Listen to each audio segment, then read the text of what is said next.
तो आज की इस वीडियो में हम बताने वाले हैं आप लोग को RRB NTPC under graduate level का एग्जाम का प्रीवियस ईयर क्वेश्चन कैसे आप लोग सॉल्व करेंगे तो हम बताते हैं। ठीक है, पहला क्वेश्चन दिया है एक समचतुर्भुज के विकड़ों का अनुपात 3:4 है और परिमाप 100 सेंटीमीटर है। समचतुर्भुज का क्षेत्रफल सेंटीमीटर स्क्वायर में ज्ञात कीजिए। क्या बताना है आपको? समचतुर्भुज का क्षेत्रफल। तो यहाँ पहले हम बना देते हैं क्या, एक समचतुर्भुज बना लेंगे। ये हमारा क्या है, समचतुर्भुज क्या होता है? जिसकी चारों भुजाएं क्या हो, सेम हो। ठीक, अब दिया इसका परिमाप। तो चतुर्भुज का जो परिमाप होता है, यहाँ पर परिमाप बराबर होता है क्या, परिमाप बराबर होता है 4 इंटू भुजा। क्या होता है? 4 इंटू भुजा। तो परिमाप हमारे पास दिया है कितना, 100 इक्वल टू 4 गुण, यहां से भुजा निकल जाएगी। ठीक है, काट रहे कितना आ जाएगा 25।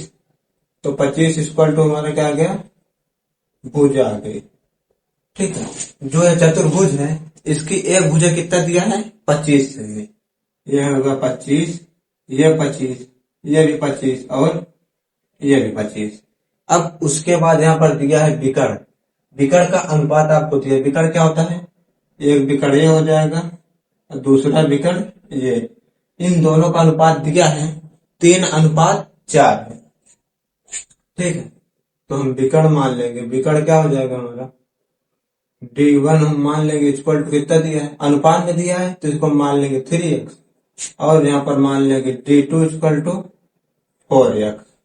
ठीक है, जब भी यहाँ पर हम क्या बना दिए इसको, विकर्ण एक का 3x है और दूसरे का 4x है। अब इसको कैसे सॉल्व करना है? जब भी हमारे पास क्या हो, भुजा दिया हो, उसके बाद यहाँ पर दोनों विकर्ण दिया हो, तो इसके लिए एक फार्मूला होता है। क्या होता है यहाँ पर, भुजा का स्क्वायर। क्या होता है?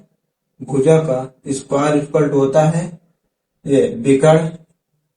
ठीक है, विकर्ण का अपान 2 का स्क्वायर प्लस दूसरा विकर्ण D2 जैसे दिया है अपान 2 का स्क्वायर। भुजा का स्क्वायर पर क्या होगा, D1 अपान 2 का स्क्वायर प्लस D2 अपान 2 का स्क्वायर। ये फार्मूला लगा देंगे, आपका आंसर आ जाएगा।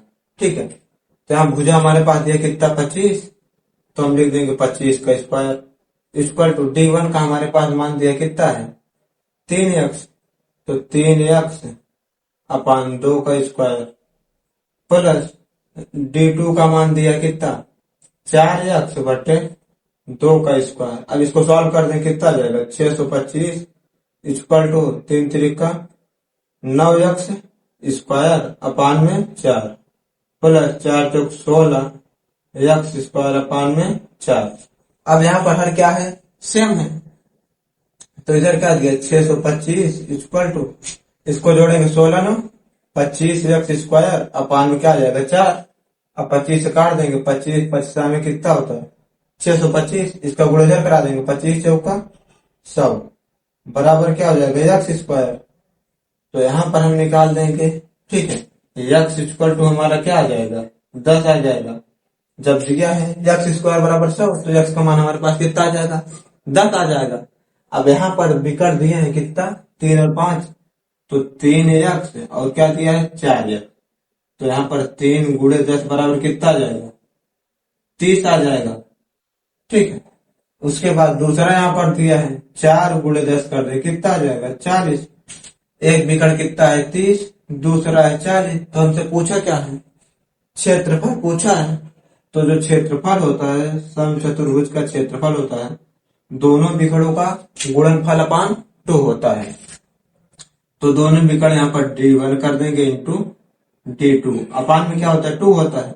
D1 का मान दिया है 30 गुण 40 बटे 2, 2 से काट देंगे, यहाँ पर कितना जाएगा 20 और 3 दूनी 6 1 2 0 सेंटीमीटर स्क्वायर। कौन सा? Option number B. तो यहाँ पर देख सकते हैं दूसरा क्वेश्चन दिया है x इक्वल टू क्या दिया 2 होने पर x square plus 3x plus 5 का मान ज्ञात कीजिए। सिंपल सा एकदम क्वेश्चन है, सिर्फ आपको क्या रखना है, मान अकेले रखना है। क्या दिया है x square plus 3x plus 5। अब यहाँ हम क्या रखना है, यक्स इक्वल टू हमको क्या रखना है, 2 रखना है। ठीक है, तो यहाँ यक्स का मान हम क्या रखेंगे, 2 रखेंगे, तो 2 का स्क्वायर प्लस 3 गुणे 2 प्लस 5।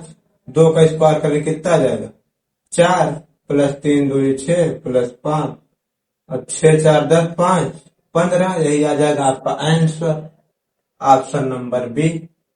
तो यहाँ पर देख सकते हैं तीसरा क्वेश्चन दिया है वहां, निशी 21 किमी प्रति घंटा की चाल से एक शॉपिंग मॉल जाती है और 77 किमी प्रति घंटा की चाल से वापस आती है। पूरी यात्रा के लिए उसकी औसत चाल किमी प्रति घंटा में कितनी है। क्या बताना है आपको, पूरी यात्रा की औसत चाल।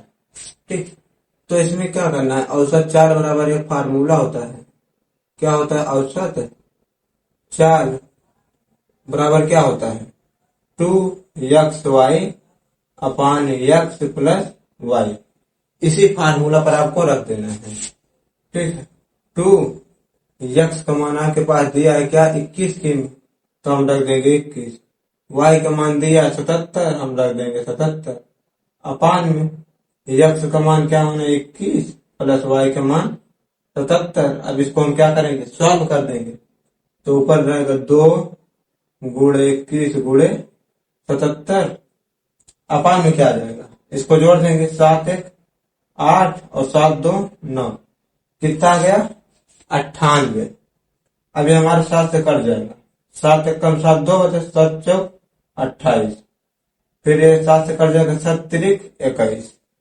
ठीक है, अब इसको हम 2 से काट देंगे, 2 1 कम 2 2 से 14, ऊपर बचा क्या, 3 गुणे 77 अपान में क्या दिया, 7। अब 7 से काट देंगे, 7 1 कम 7 7 1 कम 7, बचा क्या, 3 गुणे 11 इक्वल टू कितना हो जाएगा, 11 33 किमी प्रति घंटा, option number D. 4 number question दिया है, एक धनराशि ए बी सी और डी के बीच 17:3:9:6 के अनुपात में वितरित की जानी है। यदि सी को बी से 294 रुपए अधिक मिलते हैं तो ए को कितनी राशि प्राप्त हुई। क्या बताना है आपको, यहाँ पर 4 का अनुपात दिया है और पूछा है ए को कितनी राशि मिलेगी। ठीक, तो हम इसको सॉल्व कर देंगे। यहाँ पर सी को बी से कितना अधिक दिया, यहाँ पर हम जो अनुपात दिया है कि किसका दिया है, ए बी सी और डी का अनुपात दिया है, तो हम इसको लिख सकते हैं क्या, जब भी अनुपात में हो तो इसके आगे हम लिख देंगे, इसको 17 मान लेंगे, इसको 3 मान लेंगे और इसको 9 मान लेंगे, इसको 6 मान लेंगे। उसके बाद दिया है वितरित की जानी है, यदि सी को बी से 294 रुपए अधिक मिलते हैं। क्या बोला है, जब दिया सर, क्या दिया इसमें, सी को बी से, यहां पर देना है, ये सी है और ये बी है। सी को 20 कितना मिला अधिक, 294, यानी कि इन दोनों का क्या दिया है, अंतर दिया है। क्या दिया है, अंतर कितना है, 294 रुपए। तो यहां पर लिख देना है 9x माइनस 3x बराबर कितना हो जाएगा, 294। अब इसको घटा देंगे, कितना आ जाएगा, 6x बराबर 294। अब 6 से काट देना है, 6 चौक 24, कितना बचा, 5 29 हो जाएगा, और कितना हो जाएगा यहाँ पर 54, तो काट देंगे 6 9 54। यक्स इक्वल टू कितना आ गया, 49। यक्स का मान आपके पास कितना आ गया, 49। पूछा क्या है, तो ए को कितनी राशि प्राप्त हुई। क्या बताना है, ए को, ए का यहाँ पर क्या दिया है, 17x, तो हम यहाँ पर निकाल देंगे, ए को मिली राशि। ठीक है, कितना दिया है, 17x, तो हम यहाँ गुणा करा देंगे, 17 गुणे यक्स का मान क्या आया है, 49, तो यहाँ रख देंगे 49 और गुणा करा देंगे।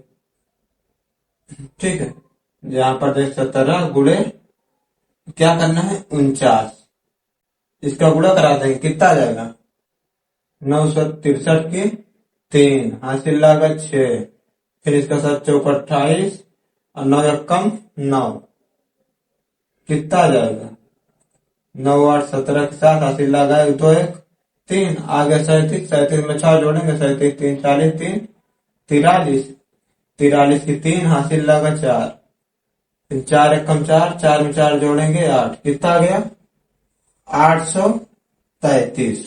ऑप्शन नंबर सी यही आ जाएगा आपका आंसर। तो यहाँ पर देख सकते हैं हमारा पांचवा क्वेश्चन क्या दिया है। एक धनराशि को एक निश्चित साधारण ब्याज की दर से 3 वर्षों के लिए निवेश किया गया। यदि इसे 4% अधिक वार्षिक ब्याज दर पर निवेश किया जाता तो 360 रुपए अधिक प्राप्त होते। मूलधन ज्ञात कीजिए। क्या ज्ञात करना है आपको, मूलधन। यहाँ पर क्या है, एक धनराशि को एक निश्चित साधारण ब्याज की दर से 3 वर्ष के लिए निवेश किया गया है, ठीक है। तो यहाँ पर आपको क्या दिया, 360 रुपए अधिक प्राप्त होते हैं। तो हम यहाँ पर मान लेंगे मूलधन क्या है, P। क्या मान लेंगे, माना मूलधन P है, तथा यहाँ पर दर क्या दिया है, R%। दर क्या रहेगी, R%। और समय दिया है कितना, समय दिया आपका 3 वर्ष। फिर उसके बाद क्या दिया है, समय 3 वर्ष लिया। यदि इसे 4% अधिक वार्षिक ब्याज की दर, क्या कहा है, मूलधन वही है, फिर अब दूसरा जो आ रहा है यहाँ पर दर क्या हो जाएगा, इसे 4% अधिक R+4 हो जाए। क्या हो जाएगा, R+4%, ठीक है। दर पर निवेश किया जाता है तो 360 रुपए अधिक मिलेंगे। पहले क्या था, मूलधन पे था, दर हमारा R था, समय 3 वर्ष है। लेकिन अब वही मूलधन वही है, समय भी वही है, दर को क्या कर रहा है, 4% अधिक कर दे रहा है। तो यहाँ पर क्या दिया, 360 रुपए अधिक प्राप्त होता। तो मूलधन ज्ञात कीजिए, ठीक है। आपको क्या बताना है, मूलधन। तो यहाँ पर फार्मूला होता है, SI बराबर होता है PRT/100। तो यहाँ पर 2 दिए हैं, एक हमारा क्या दिया है R+4, एक दिया है R। तो इसका हम क्या करेंगे, 2 फार्मूला लगाएंगे, इन दोनों का अंतर आपको दिया कितना, 360 दिया है, ठीक है। हम लगा दें यहाँ पर P, R का मान दिया है कितना, R+4 इंटू क्या कर देंगे 3, अपान में क्या होता है 100, कितने बराबर होता है, SI बराबर होता है। फिर यहाँ माइनस का चिन्ह लगाएंगे, P R T का मान दिया 3, अपान में क्या होता है 100। अब यही आपको क्या करना है, सॉल्व कर देना है, ठीक है। उसके बराबर में क्या दिया, इन दोनों का एक यहाँ पर हमने पहला लिख दिया है जो 4% अधिक है, और यहाँ दूसरा जो क्या है हमारा R। अब इन दोनों का अंतर आपको दिया है कितना है, 360 है। तो यहाँ लिख देना है क्या, 360 है, ठीक। इसको 1-2 बार देखना, साथ समझ में आ जाएगा थोड़ा क्या हो रहा है, ये टफ सवाल है। तो इसको हम कर देंगे सॉल्व। इसका गुणक राय कितना आ जाएगा, यहाँ पर P से कराएंगे PR, यहाँ पर भी क्या है 3, इसका हम इसमें गुणक 3P से करेंगे तो आ जाएगा 3PR। क्या हो जाएगा 3PR प्लस 3 चौक कितना हो जाएगा 12, क्या हो जाएगा 12। यहाँ पर भी P है तो हम P से गुणा करा देंगे 12P। उसके बाद यहाँ पर दिया है माइनस का चिन्ह लगाएंगे, ये क्या लिखा है 3PR, और हर इसका सेम है, अपान में वही लिख देंगे जो है 100, इक्वल टू यहाँ पर आ जाएगा 360। अब यहाँ पर देखो जो करता उसको काट देना, क्या दिया है प्लस 3PR माइनस 3PR, क्या हो जाएगा हमारा, कट जाएगा। तो बचेगा क्या 12P बटे 100 इक्वल टू दिया 360, 12 कम 12 बटे 36, 1 0। तो P इक्वल टू कितना है, इसका गुणोदर करा देंगे, कितना जाएगा 3000। कौन सा, ऑप्शन नंबर B।